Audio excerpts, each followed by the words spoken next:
Will we put out an opinion poll?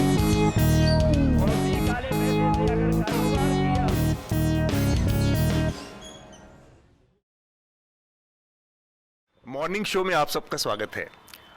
Welcome to another election show. ये हमारा जो morning show है ये उत्तर प्रदेश के चुनाव का बनारस से और इस पूरी यात्रा का आखिरी मॉर्निंग शो है जो आप लोगों को 6 तारीख को देखने को मिलेगा। हम इसको 5 तारीख को रिकॉर्ड कर रहे हैं। आज शाम से यहाँ चुनाव प्रचार बंद हो जाएगा और हम बनारस में इस समय 3 खास लोगों के साथ हैं। ये 3 हमारे वो लोग हैं जिन्होंने लगातार इस चुनाव को ग्राउंड पर रहकर बतौर रिपोर्टर कवर किया है। हमारे साथ 2 हमारे न्यूज़ लॉन्ड्री के साथी हैं, रिपोर्टर हैं, आकांक्षा कुमार और शिवांगी सक्सेना। इन लोगों ने काफ़ी एक्सटेंसिवली पूर्वी उत्तर प्रदेश को पिछले 15-20 दिनों में कवर किया है। पूर्वांचल के अलग अलग ज़िलों में गए हैं। इसके अलावा हमारे साथ साक्षी जोशी हैं। साक्षी को आप लोगों ने देखा बतौर यूट्यूबर। यूट्यूब पर उनका अपना बहुत लोकप्रिय यूट्यूब चैनल है और उस पर वो इस पूरे चुनाव को कवर कर रही हैं। और साक्षी ने लगभग पूरे उत्तर प्रदेश का दौरा किया है, वेस्ट से लेके ईस्ट तक। तो इन 3 रिपोर्टर्स के जरिए हम आज के मॉर्निंग शो को समझने की कोशिश, मॉर्निंग शो में इस चुनाव को समझने की कोशिश करेंगे कि ग्राउंड पर क्या सूरत उभर रही है। चुनाव के बाद 10 तारीख को जो नतीजे आने हैं, फिर से मैं एक बार डिस्क्लेमर के साथ बात करूं कि हम किसी तरह के नंबर या अटकलबाजी नहीं करेंगे, लेकिन क्या कुछ ऐसा समझ में आ रहा है कि कोई अंडर करंट है, कोई वेव है, किसी के पक्ष में कोई एंटी इनकम्बेंसी है या किसी के खिलाफ कोई लहर है, इस तरह का कोई सेंस बन पा रहा है कि नहीं। क्योंकि ग्राउंड पर जो रिपोर्टर होते हैं उनको सीधा उनका इंटरेक्शन लोगों से होता है। तो ये लोग हैं और साथ में हम लोगों ने भी इस पूरे चुनाव में अलग अलग राज्यों में दौरे किए हैं, उत्तर प्रदेश में भी। तो उस सभी चीज़ों को मिला के इस आखिरी मॉर्निंग शो में हम कोशिश करेंगे कि थोड़ा सा उत्तर प्रदेश की तस्वीर को समझा जाए। मैं सबसे पहले आकांक्षा आपके पास आता हूँ। ये जो पूर्वी उत्तर प्रदेश में आपने देखा, बहुत सारी स्कीम्स की बात हो रही है जो कि बताया जा रहा है कि ये जो उसके जो लाभार्थी हैं उन लोगों की वजह से ये कहा जा रहा है कि बीजेपी को उतनी नुकसान नहीं होता दिख रहा है जितना कि आमतौर पर बताया जा रहा है, कहा जा रहा है। कुछ ऐसा सेंस आप लोगों को मिला कि वास्तव में इन स्कीम्स का बहुत व्यापक स्तर पर असर है या इलेक्टोरेट जो मतदाता है उसके दिमाग पर कुछ और भी चीज़ें इसके अलावा काम कर रही हैं? तो सर, जैसे कि हम शुरुआत करेंगे, जो हम लोग के मतलब टूर में पहली जो कुछ सीटें थीं वो बीजेपी बाहुल्य सीटें हैं। जैसे कि मिर्ज़ापुर में उनका अपना दल के साथ क्योंकि गठबंधन है और अनुप्रिया पटेल वहाँ की बहुत लोकप्रिय नेता हैं। तो पहला हम लोग वहीं पे, वो हमारा पहला स्टॉप था। और इसके बाद मैं सिराथू की बात करना चाहूँगी जो कि डिप्टी सीएम केशव प्रसाद मौर्य का गढ़ रहा है। आप किसी भी आम नागरिक से बात करिए और हम लोग का जो एक पैटर्न था ग्राउंड रिपोर्टिंग का वो ये था कि हम लोगों ने 1 या 2 फैमिलीज़ के साथ ज़्यादा टाइम स्पेंड करने की कोशिश करी ताकि जो डिफरेंट फैमिली मेम्बर्स हैं, डिफरेंट एज ग्रुप के लोग हैं, उनके एक्सपेक्टेशंस को समझा जा सके और ये समझा जा सके कि वो 5 साल का जो योगी आदित्यनाथ का कार्यकाल रहा है उसके बारे में क्या सोचते हैं। तो अगर आप किसी से भी बात करें, और हम लोगों ने रूरल एरियाज़ में भी और बाकी भी कॉन्स्टिट्यूएंसी वाइज देखा है, मिर्ज़ापुर में अगर हम मड़िहान की बात करें जो कि पटेल बाहुल्य इलाका है और लोग वहाँ पर सबसे पहले आपको गिनाएंगे कि अनुप्रिया पटेल के आने से कुछ इंफ्रास्ट्रक्चर डेवलपमेंट हुआ है। पिछले ही कुछ महीनों में नितिन गडकरी जी द्वारा वहाँ पे सड़कों का निर्माण के प्रोजेक्ट का गो हेड दिया गया है। तो एक उम्मीद है। आप जाएंगे इलाहाबाद से मिर्ज़ापुर तो आपको एक सनटेक हाई सिटी का एक बोर्ड दिखेगा जो कि अखिलेश जी के टाइम का प्रोजेक्ट है। वहाँ पर एक आईटी पार्क बनना था लेकिन 2015 के बाद से उसमें कुछ काम नहीं हुआ है। यहाँ पर लोगों को एक उम्मीद है कि इनके आने से कुछ हुआ है और शायद कुछ और होगा। जहाँ तक बात है स्कीमों की, हर एक परिवार जो भी बीपीएल कैटेगरी में है ज़्यादातर 4 या 5 स्कीमों का लाभ वो लेता है, जिससे कहीं ना कहीं उनकी पूरी जीविका आधारित होती है और जिसको कहते हैं कि जीवन यापन संभव हो पाता है उनका। और इसमें जो एक बहुत बड़ा रोल रहा है वो है सेंट्रल गवर्नमेंट की स्कीम्स का। प्रधानमंत्री आवास योजना में कुछ लोग हमें ऐसे मिले कि उनको नहीं मिला है, कच्चे घर में रह रहे हैं, लेकिन कई ऐसे लोग मिले, जैसे सिराथू में एक मौर्य का पूरा मोहल्ला था जिसमें एक महिला ने हमें ये बताया कि वो पिछले 10 साल से ट्राई कर रही थी घर के लिए। अभी दिसंबर 2021 में उनको वो घर मिला है। वो विधवा हैं, मिड डे मील कुक हैं, तो उनके लिए एक पक्का घर, सर पे छत होना बहुत मायने रखता है। अब इससे जुड़ा हुआ जो एक चीज़ है वो ये है कि अगर आपने उसी बेनिफिशियरी को, वोटर को आपने एक चीज़ दे दी, अब उसकी आपने एक्सपेक्टेशन बढ़ा दी है, एस्पिरेशन बढ़ गया है, तो वही महिला आपको बताएगी कि देखिए मेरे जो 2 बेटे हैं वो इस समय बम्बई में टेलरिंग का काम कर रहे हैं, अगर हमारे ही आसपास कोई रोज़गार हो जाए तो शायद वो और अच्छा होगा। थोड़ा और समय आप बिताएंगे तो वो आपको बताएगी कि देखिए मेरे नाम पे तो आयुष्मान कार्ड है, लेकिन जो मेरे जेठ हैं वो कैंसर से पीड़ित हैं, उनके नाम पे आयुष्मान कार्ड नहीं बन पाया है, तो आप क्या इसमें कुछ मदद कर सकती हैं। अब सिराथू को ही हम एक सबसेट मान के चलें, जो कि केशव प्रसाद मौर्य का गढ़ रहा है।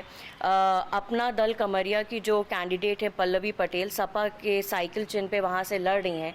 तो जो मौर्य समुदाय के जैसे जो यंगस्टर्स हैं, जिसमें हमारी बातचीत हुई एक युवक से जो कि वेल्डिंग का काम करता है, अब वो पूरे 2 साल का बता रहा है कि भाई मैं तो घर पे बैठा हूँ, कोई काम है नहीं हमारे पास, और मतलब हमारी ग्राउंड रिपोर्ट में भी मतलब वो कह रहा है कि बस मुफ्त राशन पाओ और घर पे बैठे रहो।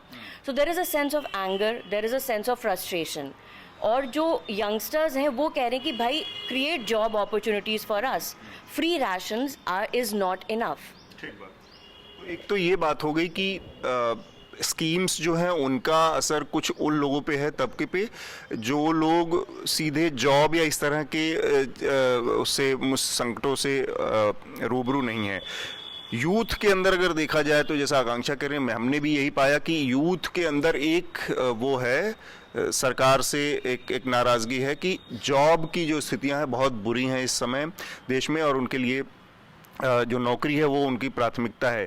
साक्षी, आप पश्चिमी उत्तर प्रदेश से लेकर पूर्वी उत्तर प्रदेश तक लगातार आपने कवर किया। इस दौरान कोई ऐसी चीज़ जैसे जिसको हम कहते हैं कि सत्ता विरोधी लहर का मामला होता है, समझ में आता है, पकड़ में आता है, या फिर बदलाव के लिए कुछ होता है कि भाई इस बार वोटर बदलाव चाहता है, उसके अंदर एक फटीग है, कुछ चीज़ों से नाराज़गी है, तो एक तो ये क्या ऐसा कुछ आपको देखने को मिला? दूसरे ये कि बीते कुछ दिनों में कुछ घटनाएं हुई हैं पिछले 1 साल के दौरान, अगर देखें तो कोविड की सेकेंड वेव से ये पूरा प्रदेश बहुत बुरी तरह से प्रभावित रहा। इलाहाबाद और के किनारे गंगा की रेती में हमने देखा किस तरह की घटनाएं हुई, गंगा में लाशों का मिलना, ये सारी चीज़ें कहीं मुद्दा के तौर पर नज़र आ रही हैं, उनका असर है? देखिए, covid second wave as a whole तो मुद्दा नहीं है, लोगों के मन में ये मुद्दा नहीं है, लेकिन जब कोई ऐसा शख्स होता है जो सरकार से नाराज़ है और कोई एक दूसरा शख्स होता है जो कि सरकार को डिफेंड करता है, तो जो डिफेंड करता है अगर वो हल्का सा भी मेंशन कर देता है कि देखिए लॉकडाउन कोविड में हमें खाना खिलाया, मदद की, तो जो सरकार के खिलाफ है वो शख्स एकदम से कूद कर बोलता है क्यों वो गंगा में बहती हुई लाशें नहीं दिखाई दी थी, वो ज़रूर उस समय पर उसका जिक्र करता है। लॉकडाउन इशू है गरीब तबके के लिए, जो पिछड़ी जातियां हैं, जो गरीब हैं, जिनका सारा काम धाम सब रुक गया, जो थोड़ा सा अपना रोजी रोटी उसके बल पे चला रहे थे, वो लॉकडाउन का जिक्र करते हुए दिखाई देते हैं कि जी लॉकडाउन के जब से लगा है अब तक 2 साल हो गए, हमारे पास कोई काम नहीं है, हमारे मर्द बिल्कुल जो है बिल्कुल खाली बैठे हुए हैं, कोई उनके पास रोज़गार नहीं है। इसके अलावा जो जैसे आपने लहर की बात की, लहर की बात मैं कहूँगी कि अतुल शायद इस वक्त बहुत हर शख्स ये बोलता हुआ दिखाई दे रहा है कि जी टक्कर है। सबसे आसान है इस वक्त ये कहना कि टक्कर है, क्योंकि सबको दिख रहा है, और वो इसलिए बोल रहा है क्योंकि इस बार इलेक्शन बाइपोलर है। मायावती का नाम आपको कुछ बेल्ट्स में ज़रूर सुनेगा, कांग्रेस का भी आपको कुछ कुछ जगह सुनेगा, लेकिन एवरीबडी नोज, सबको पता है कि ये अखिलेश यादव और बीजेपी के बीच का चुनाव है।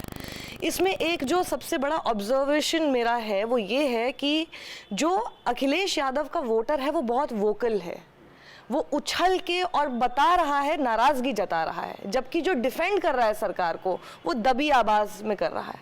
तो वो आपको उतना ज्यादा साउंड नहीं आएगा, उसका जो बोल रहा है उनके खिलाफ वो ज्यादा सुनाई दे रहा है। तो इसलिए अगर कोई आदमी कह रहा है टक्कर है, लहर है या सारी चीज किसी के भी तरफ बता सकता है, ज्यादातर आपको लोग बोलते हुए दिखाई देंगे कि या तो इस तरफ झुक जाएगा या इस तरफ झुक जाएगा, क्योंकि कोई नहीं बता पा रहा कि वो अंडर करंट किस तरफ है। मैं कुछ चीज़ों की बस बात करूंगी जो मेन स्ट्रीम मीडिया में या फिर अखबारों में या हर तरफ या फिर आपको जो बताया जा रहा है कि ये मुद्दे हैं और यही चीज़ है जो लोगों तक पहुंच रही है, धरातल पर बिल्कुल अलग है। पहली चीज़, जैसे हमको शुरू में क्या बताया गया, वैसे हमने कल देखा कि नरेंद्र मोदी पलट गए, यू टर्न ले लिया उन्होंने अपने राशन वाले पे। अब वो कह रहे हैं मैंने आपका नमक खाया है।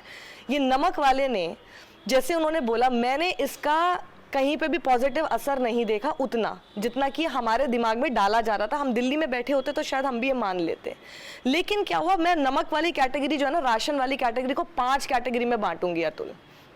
उसमें 1/5 है वो वाला जो कि शायद समझता है कि जी हमने नमक खाया है। 1/4 जो 4 है वो कौन है?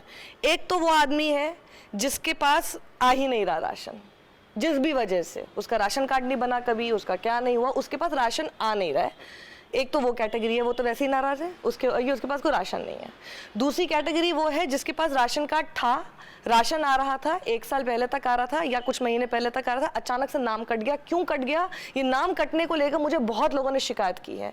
क्यों कट गया भाई? यानी वो आदमी इस लायक है कि उसको राशन मिलना चाहिए, तभी तो उसको कुछ महीने पहले तक भी मिल ही रहा था ना। अब क्या वजह है? क्या कुछ इलाकों में लगता है कि जी वोटर हमारा नहीं है या हमको ज़्यादा फायदा नहीं हो रहा, उधर का इधर शिफ्ट कर दिया जाए, क्या वजह है? वी डोंट नो, लेकिन उनके नाम कट गए हैं। तीसरा एक शख्स ऐसा है जिसको राशन मिलता है पर वो राशन की शिकायत करता है। क्यों राशन की शिकायत करता है? कि जी राशन अच्छी क्वालिटी का नहीं है खाने के लिए, खाने के। कल तो मुझे किसी ने बताया कि चावल में रबड़ मिला हुआ है, मुझे पहली बार सुनने को मिला। नमक घुलता नहीं है, ये बात मुझे बहुत लोगों ने बताई और मैंने उसको टेस्ट किया, पानी में घोल के देखा, नहीं घुल रहा था।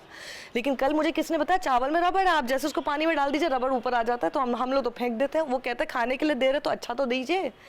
तो उसको तो फर्क ही नहीं पड़ रहा ना इस बात का। और जो चौथा वो शख्स है जो जिसको राशन मिल रहा है, वो शिकायत नहीं कर रहा है राशन की, लेकिन वो राशन को ये इशू नहीं मानता है कि जी राशन की वजह से मैं तुमको वोट कर दूंगा, वो उसको अपना हक समझता है। तो ये 5 कैटेगरी में ये राशन है, उसमें से वो जो 1/5 है उसके बारे में चर्चा हर जगह होती रही। ये 4 कैटेगरीज के बारे में कोई बात ही नहीं करना चाह रहा था, जो कि आपको ज़्यादा बड़ी कैटेगरीज हैं। तो राशन कितना बड़ा मुद्दा है ये कल ये नरेंद्र मोदी के यू टर्न से हमको समझ में आ गया कि उससे थोड़ा सा पलट गया। तो जो ग्राउंड पर जो चीज़ें हैं, ग्राउंड पर जो है, जैसे आपने रोजगार की बात की, लोग मुझे कह रहे थे कि तुमको ना शहरों में हो सकता है युवाओं के मन में सुनने को मिल रहा होगा, लेकिन ऐसा नहीं है। गाँव में औरतें बोल रही हैं। मतलब सबसे ज़्यादा मुझे अच्छा ये लगा कि औरतें चिंतित हैं कि उनके बच्चों का भविष्य नहीं है, बच्चों की नौकरियां नहीं निकल रही हैं। और जो आदमी नौकरी के लिए बात करता है, जो भी बच्चा नौकरी के लिए बात करता है, जो लेडीज़ नौकरी के लिए बात करती हैं, वो सारी की सारी बदलाव के लिए बात कर रही हैं। तो औरतें इस तरह की बात कर रही हैं। तो और उनसे आप पूछिए तो पढ़ी लिखी औरतें खुद ही कहती कि हम लोग पढ़े, इंटर तक पढ़े हुए हैं और हम लोग को लगता है पढ़ाई लिखाई हमारे किसी काम की नहीं है। तो इस तरह की मुझे वोकल बातें ज़रूर सुनाई दी। हाँ, जो लोग संतुष्ट हैं सरकार से, जैसे मैंने कहा कि वो कम बोलते हैं। अच्छा, औरतें जितनी है ना, ये थोड़ा सा अंडर करंट है अतुल, इनको थोड़ा समझने की जरूरत है। जैसे उन्होंने बोला कि परिवार के साथ समय बिताए, बहुत ज़रूरी है, क्योंकि एक बार में आपको कभी समझ में नहीं आएगा कि वो किसको वोट कर रही है। वो बोलते एंड तक पता नहीं कहाँ पहुँच जाते हैं। आप सोचोगे पहली वाली बात का तो कोई मतलब ही नहीं था। आप अगर शुरुआत में निकल जाएंगे तो आपको लगेगा ये ज़रूर बीजेपी को वोट कर रही है, थोड़ी देर बाद आपको लगेगा ये ज़रूर ना मतलब किसी और पार्टी को वोट कर रही है, लास्ट में आते आते कोई और पार्टी आ जाती है। तो उनको क्या लगता है, ये माइक वाले लोग जो आ रहे हैं ये शायद किसी पार्टी के हैं। वो हमेशा मुझसे पूछती, जब पूरा हो जाता है लास्ट में पूछते हैं आप वैसे किस पार्टी से मैडम? मैंने कम किसी पार्टी। ये बहुत महत्वपूर्ण बात है। अब उत्तर प्रदेश में मतदाताओं को जो समझने का मामला है वो बहुत कंफ्यूजिंग है कम से कम। और मेरा अपना जो ऑब्जर्वेशन है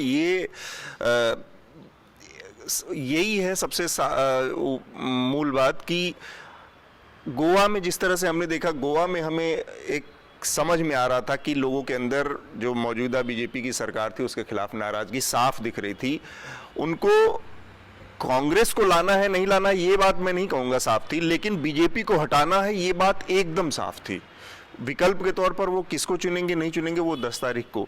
ये चीज़ पंजाब के बारे में कह सकता हूँ कि पंजाब में भी जो अमरिंदर सिंह की सरकार थी और उसके बाद ये पिछले 4 महीनों में सरकार नेतृत्व तो बदला, चरणजीत सिंह चन्नी आए और ये वो तो उनके खिलाफ भी एक एंटी इनकम्बेंसी का भाव है। आम आदमी पार्टी को लेकर एक साफ साफ झुकाव दिख रहा था। वो वोट में कैसे कन्वर्ट होगा उसमें थोड़ी से ग्लिचेस हैं, क्योंकि बूथ पर ले जाना और काडर का मौजूद होना साथ में, ये सारी चीज़ें भी बहुत बड़ा फैक्टर होती हैं मतदान करवाने में और लहर को वोट में तब्दील करने में। तो वो ऐसे हिस्से हैं जहां पर शायद आम आदमी पार्टी थोड़ा सा कमज़ोर थी, इसके बावजूद उसके पक्ष में रहती। उत्तर प्रदेश ऐसी जगह है जहां पर नज़र आई हम लोगों को कि जहां इस तरह की कोई वेव या कोई सेंटिमेंट या कोई मतलब बहुत वोकल चीज़ नज़र नहीं आई हमें। तो जो साक्षी कह रही हैं कि वो बहुत ही कंफ्यूज करने वाला परसेप्शन वोटर दे रहा है। ये वोट में किस तरफ जाएगा ये तो कर हम अटकल नहीं लगा सकते। शिवांगी भी है। शिवांगी, आपने जो देखा इन चुनाव में और जो अलग अलग कंस्टिट्यूएंसीज में, तो बीजेपी की बात हुई, अखिलेश यादव की बात हुई, मायावती और कांग्रेस जो कि आमतौर पर उत्तर प्रदेश की पॉलिटिक्स इससे पहले 4 कॉर्नर में रही है, तो इन 2 स्टेक होल्डर्स को एकदम लोगों ने इस बार मेन स्ट्रीम मीडिया को भी कह सकते हैं और वो पार्टियां भी एकदम हाशिए पर हैं। जबकि प्रियंका गांधी बहुत कोशिशें कर रहे हैं, उनके रोड शो में भी लोग आ रहे हैं। ये वो तो इन 2 पार्टियों के नज़रिए से आप लोगों ने थोड़ा सा खंगाला कि इनकी क्या स्थिति है। आप तीनों से इस बारे में मैं जानना चाहूँगा, पहले प्रियंका और मायावती, मतलब बसपा और कांग्रेस के बारे में। देखिए, बसपा और कांग्रेस के बारे में जो हमने देखा वो मुख्यतः हमने देखा, एक हम उन्नाव में हमने देखा कि मैं लड़की हूँ लड़ सकती हूँ, तो उन्होंने 40% जो टिकट है इस बार चुनाव में वो महिलाओं को दिए हैं। तो हम जिनसे मिले वो थी आशा सिंह। 2017 में हम सबको याद है कुलदीप सेंगर वाला जो मामला हुआ था, उसमें पीड़िता की मां को उन्होंने टिकट दिया है। और हमने पूरी उन्नाव कॉन्स्टिट्यूएंसी भी समझने की कोशिश की क्या ये उनके लिए चुनावी मुद्दा है कि नहीं। एक चीज़ ये ज़रूर हमने देखी ऑन ग्राउंड की महिला सुरक्षा इतना बड़ा मुद्दा नहीं है। महिलाएं भी जो हैं वो खुद से महिला सुरक्षा की बात नहीं करेंगी, वो सबसे पहले बात करेंगे हमें राशन मिल गया, हमें गैस मिल गया, हमें रहने को घर मिल गया। तो ये जो मैं लड़की, महत्वपूर्ण बात है। हाँ जी, कांग्रेस के आने से पहले शायद यूपी पॉलिटिक्स में महिला सुरक्षा की बात ही नहीं हुई थी या महिलाओं के मुद्दों पर बात नहीं हुई थी। बात यही हो रही थी कि हमने महिलाओं को फ्री राशन दिया, फ्री गैस दी, फ्री आवास दिया, लेकिन महिला सुरक्षा पर या महिलाएं क्या चाहती हैं इस पर बात जो है वो कांग्रेस के आने के बाद ही शुरू हुई। लेकिन क्या कांग्रेस एक बड़ा विकल्प है? वो नहीं है शायद, क्योंकि कांग्रेस आई है तो ऐसा माना जा रहा है कि ये 2024 की तैयारी है। ऐसा माना जा रहा है कि प्रियंका गांधी फील्ड पर आई हैं तो अब लोकप्रियता जो है उनकी वो बढ़ गई है, लोग अब उनको जानने लगे हैं, पहचानने लगे हैं कि कांग्रेस पार्टी जो है वो फिर से उभर रही है। लेकिन अभी भी जो लोग हैं वो सपा और भाजपा के बीच ही बटे हुए हैं, उनको ऐसा नहीं लगता कि कांग्रेस एक विकल्प हो सकता है उनके लिए। वहीं अगर बसपा की बात करें तो हमने पूरी पूर्वांचल बेल्ट कवर की है। गाजीपुर में हम लोग गए तो हमने देखा कि वहां पर बसपा का एक स्ट्रॉन्ग बेस है अभी भी, भले ही वो इतना प्रचार प्रसार ना करते हो, लेकिन ये शुरू से ही रहा है कि वो इतना प्रचार प्रसार नहीं करते, इतनी कैंपेनिंग नहीं करते, क्योंकि उनका एक फिक्स्ड कैडर है, एक फिक्स्ड वोट बैंक है जो उनको सपोर्ट करेगा ही करेगा। जब हम गाजीपुर भी गए तो हमने देखा कि वहां पर नुक्कड़ चौपाल हो रही थी, वहां पर कैंपेनिंग हो रही थी जो भी हो रही थी, और लोग वहां पर अच्छी खासी भीड़ में अच्छी खासी संख्या में थे वहां पर। तो वो परसेंटेज ऑफ वोट है वो उनको ज़रूर मिल जाएगा, लेकिन वो इतना बड़ा परसेंटेज भी नहीं है कि वो उनको जीत दिलवा देगा। अभी भी जो लड़ाई है वो सपा और भाजपा के बीच ही है।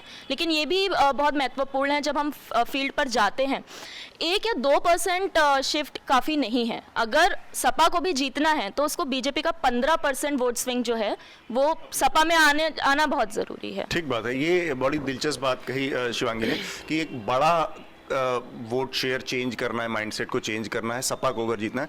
मायावती के लिहाज से इन्होंने जो बात कही है वो उसको मैं थोड़ा सा और एक्सप्लेन कर दूं कि जो बहुत डेडिकेटेड वोटर होता है वो कहता है कि आप ऐसे खारिज नहीं कर सकते, लेकिन जो अभी चुनाव हम देख रहे हैं उसमें या मायावती या कोई भी बीएसपी भी सपा भी जब 2012 में आई या मायावती जी 2007 में जब आई थी, तो सिर्फ जो उनका डेडिकेटेड वोट बैंक है, जो दलित वोट बैंक है, जो 21-22% के आसपास ठहरता है, वो अकेले आपको सत्ता में नहीं लाता है। मिनिमम आपको 29-30% वोट हासिल करना पड़ता है, तभी सत्ता सरकार बनी है। तो इस बार का जो चुनाव है उसमें मायावती की पार्टी जो है उसने कोई ऐसा अलायंस बनाने का काम नहीं किया है, या ऐसा कोई उनके पास वो अम्ब्रेला नहीं है जो कि 21% के आगे जाता दिख रहा हो। तो वो वोट तो मिल जाएगा, लेकिन सरकार बनाने के लिए जिस 30% वोट की बात है, हाँ उन्होंने ब्राह्मण सम्मेलन किए हैं, लेकिन इस चुनाव में और जो 2017 का चुनाव था उसके बाद से अगर देखें तो वो जो वोट है, ब्राह्मण वोट या सवर्ण वोट बैंक, जिसके जरिए वो सर्वजन का नारा देकर आई थी, वो भाजपा के साथ पूरी तरह से इंटैक्ट है। उसके अंदर कोई नाराजगी भी थोड़ी बहुत है तो वो पॉकेट्स में है, सीट वाइज है। वो ओवरऑल उस तरह से सर्वजन का फार्मूला काम नहीं कर रहा जैसा 2007 में मायावती के लिए काम किया था, और वो बनाना बहुत जरूरी है। ये जो मायावती और कांग्रेस की, बीएसपी और कांग्रेस की बात की साक्षी, उस पर आपने कैसे देखा इस पूरे दौरे में? जैसे वो सही बोल रहे हैं शिवांगी कि लड़की हूँ, लड़ सकती हूँ जैसी बातें आपको लोगों के मुंह से उतनी सुनने को नहीं मिल रही हैं, लेकिन जहाँ तक मुझे समझ में आता है ये बात प्रियंका गांधी भी जानती हैं, ये कांग्रेस भी जानती है कि अभी वो कुछ उतना नहीं कर पाएंगे, लेकिन ये ज़रूर है कि वो चर्चा में आ गई हैं और वो आगे की तैयारी कर रही हैं 24 और 27 की। क्योंकि देखिए उत्तर प्रदेश में ये है कि यहाँ की जनता जो है ना वो मौके बहुत देती है। हर बार हम देखते हैं नई नई सरकार ये लोग जो बना लेते हैं। इन्होंने भारतीय जनता पार्टी को भी मौका दिया ही ना।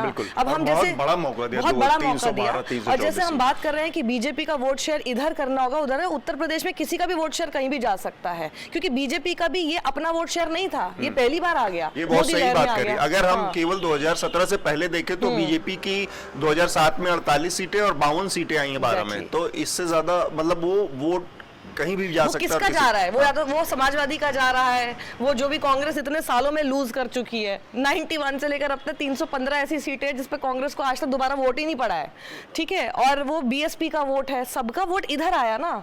उसी तरह से जब अखिलेश यादव जीते तो इन सब के वोट जो है उधर चले गए, जब भी मायावती जीतती है तो इन सब के वोट उधर चले जाते हैं। तो जो कांग्रेस है, कांग्रेस की अगर लेंस से मैं देखूं, कांग्रेस क्या सोच रही है कि जी देखिए पिछली बार उत्तर प्रदेश की जनता ने बीजेपी को चांस दिया था ना, तो ये कांग्रेस को दोबारा चांस क्यों नहीं दे सकती? अगर हम लोग कोशिश कर दिखाएंगे कि जी हम चुनाव अच्छा लड़ते हैं और हम आपकी बात करते हैं, तो ये अगली बार के लिए हो रहा है, ताकि इस बार ये जिसको भी मौका दें उसके बाद ये कहेंगे कि नहीं भैया इन सबको मौका दे दिया, वो आई थी वो बड़ा अच्छी बात कर रही थी, वो इधर उधर बांटने की बात नहीं करती। देखिए ये बात तो फैक्ट है कि इस पूरे इलेक्शन में प्रियंका गांधी ने बिलो द बेल्ट बात नहीं की है। पॉजिटिव कैंपेन, सबसे पॉजिटिव कैंपेन वो कर रही है, जबकि वो जानती हैं कि पॉजिटिव कैंपेन करने से उतने वोट नहीं मिल रहे हैं, नहीं ना ही मिलते हैं जितना कि आप जितना नेगेटिव करो, जितना 80-20 करो, जितना आप लोगों को बांटो उससे मिलते हैं। तब भी वो लोगों से कह रही हैं कि जी मैं जाति की बात ही नहीं करूंगी क्योंकि मुझे ये वाली पॉलिटिक्स नहीं करनी है। तो ये एक अलग किस्म की पॉलिटिक्स वो करने आई है, इसका असर हो सकता है आने वाले समय में, अभी नहीं होगा। ठीक बात। आप आकांक्षा कैसे देख पा रही हैं जो इस पूरे दौरे में आपने कांग्रेस और बीएसपी के नज़रिए से देखने की कोशिश की कि ये पार्टियां कहाँ खड़ी हैं इस चुनाव में? तो सर जैसे कि मतलब शिवांगी ने जो उन्नाव के बारे में कहा, ये हम लोग के लिए मतलब I think it was a great journalistic learning, क्योंकि उन्नाव ही एक परफेक्ट सबसेट था ये समझने के लिए whether women security is an issue these elections और नॉट। एंड अगर हम प्रियंका गांधी की बात करें तो ऑफ कोर्स जैसा ज़्यादातर एनालिस्ट और सभी लोग का ये व्यू है कि ये एक बहुत अच्छी पहल है, एक नई तरह की पॉलिटिक्स है जिसके बेसिस पर वो कांग्रेस का बेस फिर से यूपी में खड़ा करने की कोशिश कर रही हैं, because Congress in the past has also been accused of playing with soft Hindutva. वो चीज़ पे वो बिल्कुल भी नहीं उसके इर्द गिर्द मंडरा रही हैं। लेकिन अब जैसे उन्नाव में हम जब आशा सिंह से हम लोग मिले, ऑफ कोर्स उनके लिए this issue is very close to her heart and she is seeking votes on the plank of women security, लेकिन उन्हीं की उन्नाव सदर कॉन्स्टिट्यूएंसी में जब हम एक काशीराम कॉलोनी में जाते हैं, जहाँ पर मतलब अगर मैं बताऊँ कि 3rd फ्लोर पर हमें उस परिवार से मिले जहाँ पर ये दलित परिवार था और उनकी बेटी का शव 10-15 दिन पहले ही एक सपा के जो नेता हैं Fateh Bahadur Singh, his son is a main accused, Rajol Singh, उनके आश्रम से मिला है। वो परिवार आपको पूरा बताता है कि FIR तक फाइल करने में उनको 2 महीने लग गए। और ये मेरे ख्याल से योगी जी के रिपोर्ट कार्ड जो लॉ एंड ऑर्डर की वो बात करते हैं, ये उसकी धज्जियां उड़ाता है ये केस कि वो परिवार कई बार वो मतलब चीफ मिनिस्टर से मिलने की भी कोशिश करी उन्होंने, उनको ये कहकर मना कर दिया गया कि अभी मॉडल कोड ऑफ कॉन्डक्ट लगा हुआ है। जैसे तैसे करके फिर जब वो मतलब महिला जो विक्टिम की जो माँ है, फाइनली जब वो अखिलेश की कार के आगे आ गई and it caught media attention because the video had gone viral, it was then that the FIR was filed. तो ऑफ कोर्स ये जो एक उस हादसा हुआ उस परिवार के साथ, ये आपको कहीं ना कहीं योगी के जो रिपोर्ट कार्ड है उसके बारे में बताता है। ये काशीराम कॉलोनी में 3rd फ्लोर पे रहने वाला ये परिवार, जहां आपको बताता है कि women security should have been an issue though it is not much talked about in these elections. वहीं आप जब नीचे आते हैं और लोगों से बात करते हैं काशीराम कॉलोनी में, तो वो जो महिलाएं हैं उनके लिए सबसे बड़ा मुद्दा ये है कि 2007 में इस कॉलोनी में उनको घर आवंटन के बाद ऑफ कोर्स जब 2012 में मायावती जब नहीं थी चीफ मिनिस्टर, उसके बाद से that colony has been neglected. तो वो आपको दिखाएंगी कि टॉयलेट ओवरफ्लो हो रहा है, सफाई नहीं होती है, सड़कों पे जगह जगह पूरा मलबा कचरा वहीं पे निकाल के जमा हुआ है। और मतलब उनके लिए ये मुद्दा है, वो कहीं पर भी आपसे विमेन सिक्योरिटी की बात नहीं करती हैं। जब आप उनसे पूछे कि अच्छा फिर आप वोट किसको देंगे, तो वो कहते हैं हम तो बसपा को देंगे, जिसने हमको घर दिया हम उसको देंगे। सो इन दैट सेंस जो मायावती का जो वोट बैंक है वो इंटैक्ट है। लेकिन ये मतलब दलित वोट बैंक है, जो हमने एक जो स्ट्रैंड हम लेकर चले थे ईस्ट यूपी में, वो था नॉन जाटव OBC अलायंस को समझना और ये समझना कि OBC जो ग्रुप है वो उनका झुकाव किस तरफ है। और यहाँ पर हम अगर गाज़ीपुर में ज़हूराबाद कॉन्स्टिट्यूएंसी की बात करें, जहाँ से अखिलेश यादव मतलब सपा के साथ जो मेन उनके अलाई हैं ओम प्रकाश राजभर, वो तीसरी बार यहाँ से चुनाव लड़ रहे हैं। और वहाँ का जो राजभर समुदाय है, they have made up their mind that they will vote for Om Prakash Rajbhar, including women, because they are now seeing a long-term benefit through the much promised caste census. तो वहाँ पे आप लोगों से बात करिए, जैसे हमारी एक वहाँ पे माइग्रेंट लेबरर है, उनसे बात हुई मुन्ना राजभर, और आप उनके मतलब बस बाइट सुनिए, वो कह रहे हैं कि देखिए ये आएगा तो हम लोग जो हिस्सेदारी की बात है वो हिस्सा हमको मिलने लगेगा और हमारे आगे भी बच्चे फिर IAS निकल सकते हैं और जॉब्स में जा सकते हैं।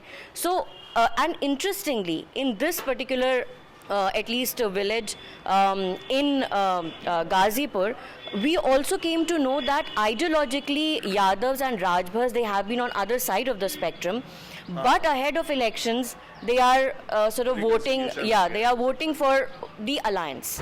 ये मैं इसमें एक चीज़ ये ऐड करूँगी, राजभर वाला इन्होंने बहुत इंटरेस्टिंग चीज़ बोली है और यही चीज़ मैंने भी नोटिस किया और यही मेरा थोड़ा सा ध्यान भी था कि वो जो शिफ्ट हुआ है, क्या वही वोटर भी उस तरफ शिफ्ट हो रहा है। और ये बात मैंने भी नोटिस की है कि OP राजभर जैसे उस तरफ गए हैं, तो अगर उनके इलाके से समाजवादी पार्टी का कैंडिडेट है तो वो जो पूरा समुदाय है वो समाजवादी की तरफ जाने को रेडी है। और अगर राजभर जो समुदाय है उनकी तरफ से राजभर OP राजभर वाली अगर पार्टी है जो कि लड़ रही है, तो वो OP राजभर की तरफ जा रहे हैं। मतलब गरीब से गरीब बिल्कुल ऐसी जगह पे रह रहा जिसका शायद घर भी नहीं है, जिसके पास कोई इंटरनेट नहीं होगा, कुछ नहीं है शायद, वो आदमी भी जानता है कि मुझे छड़ी पे वोट करना है, मैं उसका अलायंस किसके साथ है। मतलब ये मैंने नोटिस किया है, उनको पता है इस बारे में। ठीक बात। थोड़ा सा हम न्यूज़पेपर देख लेते हैं। आकांक्षा और शिवांगी दैनिक जागरण और अमर उजाला देखेंगे। मैंने आज एक अखबार खास तौर पर चुना है यहाँ पर आप लोगों को दिखाने के लिए। आज ये बनारस से पैदा हुआ अखबार है, यहाँ से इसकी शुरुआत हुई है और ये एक समय में यहाँ का सबसे बड़ा, उत्तर प्रदेश का सबसे बड़ा, उत्तर प्रदेश और बिहार के कुछ इलाकों का सबसे बड़ा अखबार हुआ करता था 90 के दशक में, 80-90। और उसके बाद धीरे धीरे धीरे धीरे दैनिक जागरण का प्रभाव बढ़ा तो आज बहुत सिकुड़ गया है। अभी भी इसके बहुत सारे संस्करण उत्तर प्रदेश और पूर्वांचल और बिहार के अलग अलग शहरों से प्रकाशित होते हैं। अखबार की एक छोटी सी खासियत मैं बताना चाहूँ तो ये अखबार आज भी जो हिंदी के नंबर्स हैं, हिंदी में जो नंबर गिनतियाँ लिखी जाती हैं उस नंबर का इस्तेमाल करता है। इतना ज़्यादा इसका हिंदी के लिए डेडिकेशन है क्योंकि ये बनारस का भी अखबार है तो उस पहचान से जुड़ा हुआ है। और अगर कंटेंट की बात करूँ तो 3 फ्रंट पेज बने हैं इसमें। पहला जो फ्रंट पेज है वो प्रधानमंत्री का, चूंकि कल दौरा था यहाँ पर और रोड शो उन्होंने किया है तो उनको डेडिकेटेड है पहला वाला फ्रंट पेज। इसके बाद दूसरा जो फ्रंट पेज है उसमें सबके लिए स्पेस बनाया गया है तो इसमें अखिलेश यादव की भी खबर है, दूसरा वाला ये फ्रंट पेज है। और यहाँ पर अमित शाह भी हैं और पाकिस्तान के पेशावर में फिदाइन हमला, ये खबर है। तीसरा वाला इंटरेस्टिंग है, तीसरा फ्रंट पेज, ये पहली बार मैंने देखा तीसरा मास्टहेड के साथ। और इसमें यूक्रेन की जो खबर है, जो रसिया और यूक्रेन के बीच में लड़ाई चल रही है उसकी खबर को प्रमुखता दी गई है। और विज्ञापन के नज़रिए से करें तो एकदम टॉप फ्रंट पेज पे आधे पेज का विज्ञापन है भारतीय जनता पार्टी का। आज में ये हाफ पेज का है, बाकी ये लोग बताएंगे उसमें कितना है। और एक और चीज़ दिखा दूँ मैं, ये एक फुल पेज का ज़्यादातर अखबारों में एक विज्ञापन आज आया है, आ रहा हूं मैं। कल अखिलेश यादव ने भी यहाँ पर रोड शो किया शहर में और काफ़ी भीड़ वहाँ पर भी थी तो कल पूरा शहर ही पूरी तरह से जाम में फंसा रहा, बनारस। और इसमें एक तरफ उनके कैंडिडेट हैं पूजा यादव, ये असल में पूजा यादव का ही है पूरा एक पेज का विज्ञापन, जो कि कैंट विधानसभा क्षेत्र से यहाँ पर प्रत्याशी हैं सपा की, और उनके संकल्प जो हैं उसका जिक्र है इसमें। ज़्यादातर अखबारों में ये विज्ञापन एक पेज का छपा है। अमर उजाला में क्या है आकांक्षा? सर इसमें भी मतलब एक सप्लीमेंट जो है अखिलेश का वो तो आया ही है क्योंकि कल यहाँ पर वो आए हैं, एक अपना उन्होंने रोड शो किया है। फुल पेज ऐड है अमर उजाला का, ये प्रधानमंत्री की विशाल जनसभा है आज यहाँ बनारस में 5 मार्च को, तो ये उसका एडवर्टाइजमेंट है। जो लीड स्टोरी है अमर उजाला में वो उन्होंने भी कल का जो काशी में रोड शो था प्रधानमंत्री का, उसी से उन्होंने शुरुआत करी है। अखबार अगर आप पलटेंगे तो मतलब मुझे बसंत की स्टोरीज़ याद आ रही हैं कि इसमें खबर क्या है और ऐड कहाँ पर है, इसका थोड़ा सा मतलब डिस्टिंग्विश करना मुश्किल है क्योंकि हर ऑल्टरनेट पेज में या तो आपको किसी बीजेपी कैंडिडेट का ऐड मिलेगा, जो इनका लास्ट पेज है उसमें इन्होंने कांग्रेस का पूरा फुल पेज ऐड दिया हुआ है। ये बड़ा दिलचस्प है, उसको थोड़ा सा आप दिखाएंगे आकांक्षा, क्योंकि कांग्रेस पार्टी अभी तक विज्ञापन के खेल में उतना आगे नहीं दिख रही थी, लेकिन पहली बार आज अमर उजाला में मैंने प्रियंका गांधी का फुल पेज विज्ञापन दिखा है ये। और मतलब अब जैसे कि यही है कि हम लोग जब दिल्ली में बैठे होते हैं और इसी अमर उजाला का ई पेपर एडिशन देखते हैं तो कुछ खबरों का जैसे मुझे थोड़ा सा तुक नहीं समझ में आता है। जैसे इन्होंने एक छोटी सी स्टोरी यहाँ पे लगाई हुई है, पप्पू की अड़ी पर ली चाय की चुस्की, पान भी खाया, और इसमें वो बता रहे हैं कि दर्शन पूजन के बाद पीएम का काफिला 80 स्थित पप्पू की अड़ी पर रुका। यहाँ लोगों के बीच बैठकर पीएम ने बनारस की अड़ी परंपरा के अनुसार चाय की चुस्की ली। So obviously I think the intention is to establish how humble और grounded the prime minister is, something that we have always question, that why doesn't local media also ask harder questions or try and does more strong ground reports। और उसके बाद अब जैसे एक चीज़ जो मतलब मुझे जो लगता है वो ये भी है कि जब आपके प्राइम मिनिस्टर का भी रोड शो है और जो मेन ऑपोजिशन है यहाँ अखिलेश यादव उनका भी रोड शो है, what was the editorial basis to give prime minister the lead story but not like जी मतलब क्या दोनों को equal space देना, मैं समझ सकती हूँ कि एडिटोरियल जद्दोजहद हुई होगी, लेकिन वो क्या बेसिस आपने चुना कि ये दूसरे पेज पे एक फ़ोटो आ रही है। फिर अगर हम अमर उजाला के थोड़ा और अंदर जाते हैं तो इन्होंने एक फुल पेज कवरेज ये दिया हुआ है, again you see a full page coverage to the BJP road show, हवा में फूल और गगन भेदी नारे से गूंजी काशी। कहीं पर भी कोई इसी तरीके का फुल पेज अगर मान लीजिए सपा का भी कवरेज होता तो मैं मानती कि चलिए आपने कहीं स्पेस वाइज जस्टिफाई करने की कोशिश करी है। बिकॉज मैं आपको बता दूं, कल हम लोग जैसे ही एंटर किए हैं Banaras, we were so excited and thrilled कि wow this is like a typical political constituency. SP के कार्यकर्ता उनके झंडे लगाने में लगे हुए हैं क्योंकि BHU के पास इनका कार्यक्रम था, वहाँ पे पूरे कमल के पूरे फ्लैग्स लगे हुए हैं, महिलाएं कमल की साड़ी पहनी हुई हैं, कमल प्रिंट की। एंड दिस मॉर्निंग, क्योंकि आज कांग्रेस का रोड शो है, उसी जगह पे रातों रात हाथ के फ्लैग्स लग गए। Now when as a very regular citizen I can notice this change, this fervor among the local workers, my newspaper should also reflect it. Important बात है कि अखबार में ये जो डाइवर्सिटी है या ये जो विविधता है शहर की, वो गायब हो जाती है और वो एक पार्टी पूरी छा जाती है। इसको बहुत अच्छे से आकांक्षा ने समझा। शिवांगी, आपके पास दैनिक जागरण है, उसमें उस जो संक्षेप में जो भी उसकी सुर्खियां हैं दैनिक बताएं। जागरण ने, जैसा कि वो मशहूर है विज्ञापन के लिए, बहुत ही ज़्यादा विज्ञापन है इसमें, और 12 पेज का कवरेज केवल मोदी के रोड शो को दिया गया है। पहला 12 पेज? 12 पेज, अच्छा, विज्ञापन और कंटेंट मिला के। अब पहला पेज जो है वो जैसे कि हर न्यूज़पेपर में ही मेरे ख्याल से विज्ञापन ही है। दूसरे पे ये इनका महासमर 2020 जो इनका स्पेशल एडिशन है चुनाव का, वो चल रहा है। फिर यहाँ से शुरू हो जाता है इनका कवरेज, पूरे पेज, आधे पेज पे उनका कवरेज है मोदी जी का, और वही हेडलाइन जैसे कि आकांक्षा बोल रही थी, माँ आपके नमक का कर्ज बेटे की तरह चुकाऊंगा। इस तरह की इमोशनल हेडलाइंस दे देना, उनको ग्राउंडेड दिखाना। फिर अगले पेज पे हम देख रहे हैं एक संजय गुप्ता का विज्ञापन आया हुआ है पूरे पेज का। फिर अगला जो मुख्य पेज शुरू होता है जहाँ से, वहाँ पर काशी में मोदी मोदी, पूरा का पूरा जो पेज है आप देखिए सिर्फ मोदी को डेडिकेट किया गया है। उसके आगे भी बढ़ेंगे, अगले पेज पे भी पूरा जो पेज है वो मोदी को दिया गया है, फोटो फीचर है। फिर उसके आगे भी अब यहाँ पे आपको छोटा सा एक जो कोना है, ये कोना छोटा सा फोटो दिख रही है, सपा के रोड शो में गूंजा जय अखिलेश।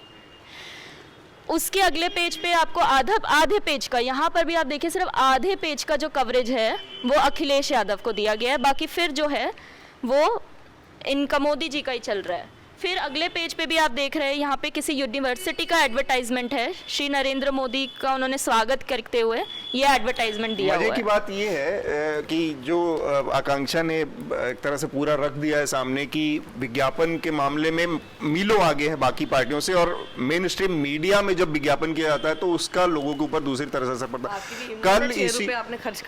कल इसी शहर में राहुल गांधी और प्रियंका गांधी भी थे, उन्होंने भी यहाँ पर दर्शन पूजन किया और अपने कार्यकर्ताओं के साथ सम्मेलन किया और पैदल चले यहाँ पे दशाश्वमेध और उसके आसपास की सड़कों पर। वो खबर लगभग गायब ही है। तो मतलब सोचिए कि देश की मुख्य अपोजिशन पार्टी का प्रेसिडेंट तो नहीं है, लेकिन उसके कहा जाए कि वही सर्वे सर्वा हैं, उनकी खबर को भी मीडिया अफसोस। तो ये मीडिया का हमारे इस समय का एक चेहरा है, अखबारों का चेहरा है। आखिरी में जल्दी जल्दी आप तीनों से क्या लगता है, ये बदलाव होगा या फिर रिटेन करते हैं? हो सकता है, बदलाव भी हो सकता है, क्योंकि जैसे मैंने आपको शुरुआत में ही बोला कि बाइपोलर इलेक्शन है एंड सबसे ज़्यादा इजी इस वक्त लोगों के लिए यही कहना है कि जी टक्कर बहुत है, और टक्कर वाकई में है। और मैं उस तरह की बातें, जैसे मैंने आपको बताया कि बदलाव वाले सुर में सुन रही हूँ, and it's not only about बदलाव। उसमें ना क्या है कि जैसे बोला, जातियों पर बहुत निर्भर करता है। उत्तर प्रदेश जातियों के बारे में ही है, और ये पूरी पूर्वांचल बेल्ट जो हमारे हैं उसमें जातियों का किस तरह से जो अलायंस किया है अखिलेश यादव ने इस बार, बहुत सोच समझ के छोटी छोटी पार्टी, छोटे छोटे दूसरे सारे लीडर्स को जो उन्होंने जोड़ा है, उसका कितना असर पॉजिटिवली हो सकता है। देखिए उत्तर प्रदेश जीतेगी, 40% तो वोट शेयर चाहिए ही चाहिए।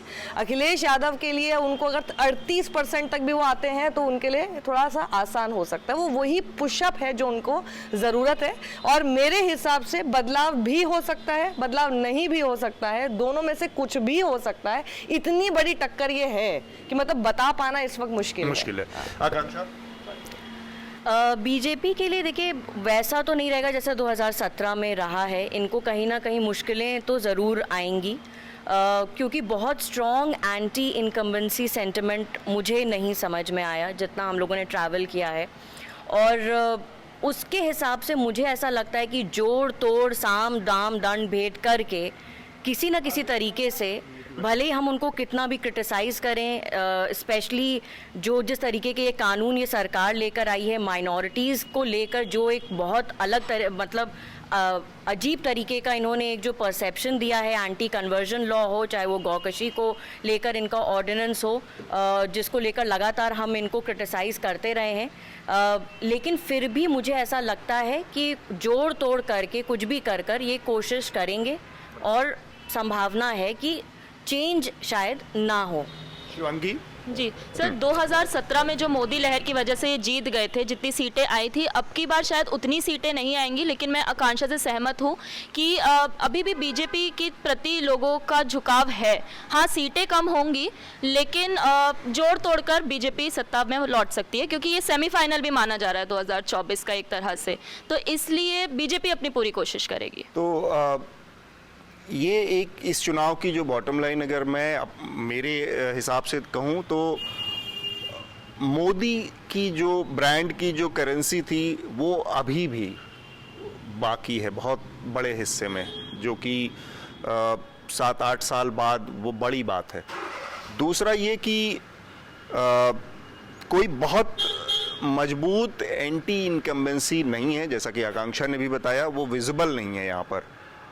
तो इस लिहाज से ये चुनाव को प्रिडिक्ट कर पाना मुश्किल है, और कुछ पॉकेट्स ऐसे ज़रूर हैं जहां पर आपको जाके अंदाज़ा लगेगा कि अखिलेश यादव के पक्ष में बहुत ज़बरदस्त सेंटिमेंट है, लेकिन वो अक्रॉस द स्टेट देखने को नहीं मिलता है। तो हमारा मॉर्निंग शो का ये कारवां चुनाव दर चुनाव आगे भी चलता रहेगा। अनदर इलेक्शन शो में बस इतना ही, सब देख लिया, अब ये देखिए। ऐसी ही जनता से जुड़ी खबरें अगर आप देखना चाहते हैं, अगर आप चाहते हैं कि मीडिया आज़ाद होकर बिना किसी दबाव के काम करे, तो न्यूज़ लॉन्ड्री को सब्सक्राइब करें और गर्व से कहें, मेरे खर्च पर आज़ाद है खबरें।